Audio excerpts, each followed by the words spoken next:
چلیں بات کرتے ہیں یو ایس کی ایران پر عائد کی جانے والے پابندیوں کے بارے میں، کیونکہ یو ایس پریزیڈنٹ ایک کے بعد ایک پابندیاں لگاتے جا رہے ہیں، Powerful sanctions will go into full effect. لیکن ایران پھر بھی نہیں جھک رہا۔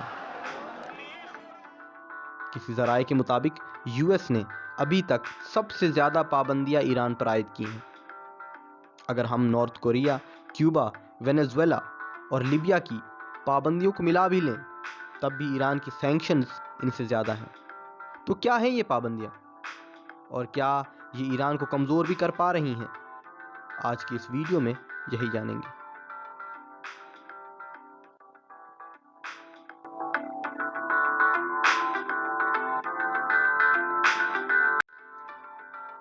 امریکہ اور ایران کبھی بھی باضابطہ طور پر جنگ میں نہیں رہے، لیکن دونوں ممالک کے درمیان کئی دہائیوں سے کشیدگی برقرار ہے۔ States like these and their terrorist allies constitute an axis of evil. Iran خود کو مڈل ایسٹ میں ہونے والے تنازعات میں الجھا دیتا ہے، یعنی وہ آرمڈ گروپس کو بیک دیتا ہے، اور اس کے بدلے میں یو ایس کا اصل ہتھیار سینکشنز اصل میں بین الاقوامی قانون کی پابندی کرنے کے لیے کسی ملک کے خلاف لیا جانے والا سرکاری حکم ہوتا ہے، جس میں سفر، لین دین اور تجارت شامل ہو سکتی ہے، اور ایران کے کیس میں ایران پر یہ ساری پابندیاں ہی عائد ہوتی ہیں۔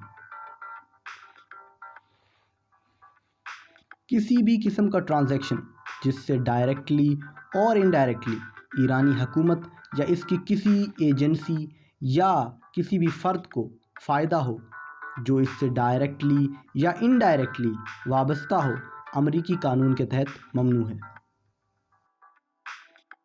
اور اگر ہم ایران کے لیے یو ایس ٹریجری کی بلیک لسٹ دیکھیں تو وہ بہت لمبی ہے۔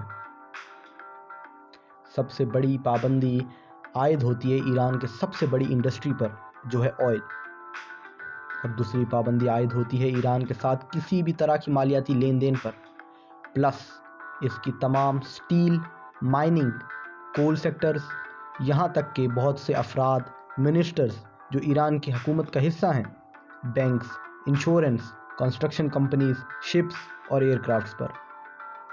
آپ کسی بھی چیز کا نام لیں، ایران پر اس چیز کی پابندی ہے، اور اب ان سینکشنز کو نہ ماننے کی صورت میں بھی آپ کو بھاری قیمت ادا کرنی پڑ سکتی ہے۔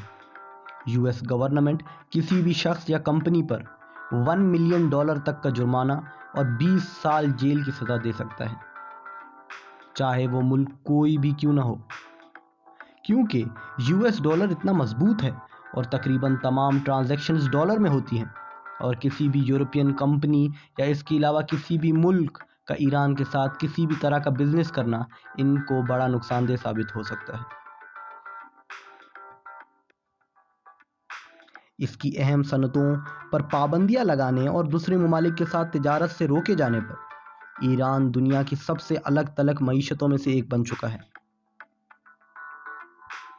یہ پابندیوں کی جنگ شروع ہوتی ہے 40 سال پہلے 1979 سے۔ امریکہ طویل عرصے سے ایرانی بادشاہ کی حمایت کرتا رہا، لیکن 1979 میں اسلامی انقلاب نے عالم الدین آیت اللہ روح اللہ خمینی کو اقتدار میں لیا۔ ایران کے کچھ انقلابی طلبہ نے امریکی ایمبیسی پر دھاوا بول دیا اور اس کے عملے کو 1 سال سے زائد عرصے تک قید رکھا، جس کے نتیجے میں ایران پر پابندیوں کا پہلا دور شروع ہوا۔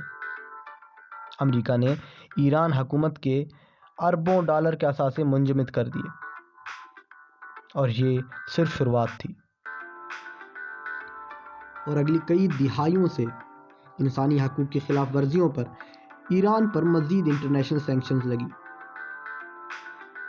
ایران پر لبنان میں حزب اللہ اور فلسطین میں حماس جیسے آرمڈ گروپس کو اربوں ڈالر بھیجنے پر بھی پابندی عائد کی گئی، لیکن یہ ایران کا نیوکلیئر پاور تیار کرنے کا فیصلہ تھا جو واقعی امریکہ کو پریشان کر گیا، کیونکہ ایران کے پاس اب ایٹمی بم بنانے کے ٹولز موجود تھے۔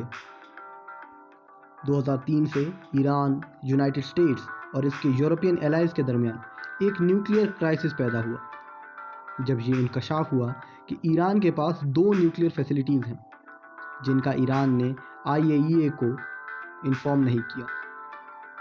چنانچہ 2011 میں یونائٹڈ اسٹیٹس نے یونائٹڈ نیشنز کے ساتھ مل کر ایران پر اقتصادی پابندیوں کا ایک ڈھیر لگا دیا، صرف 2 مقاصد کے لیے۔ پہلا، اس کے نیوکلیئر پروگرام کے لیے تمام رقم کے بہاؤ کو روکنا۔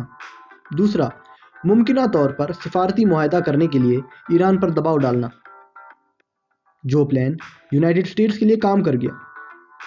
اور پھر 2015 میں طویل اور سخت مذاکرات کے بعد joint comprehensive plan of action کے نام سے جانے والے معاہدے پر دستخط کیے گئے۔ معاہدے کے تحت ایران کو تیزی سے اپنے نیوکلیئر پروگرام کو کم کرنا تھا۔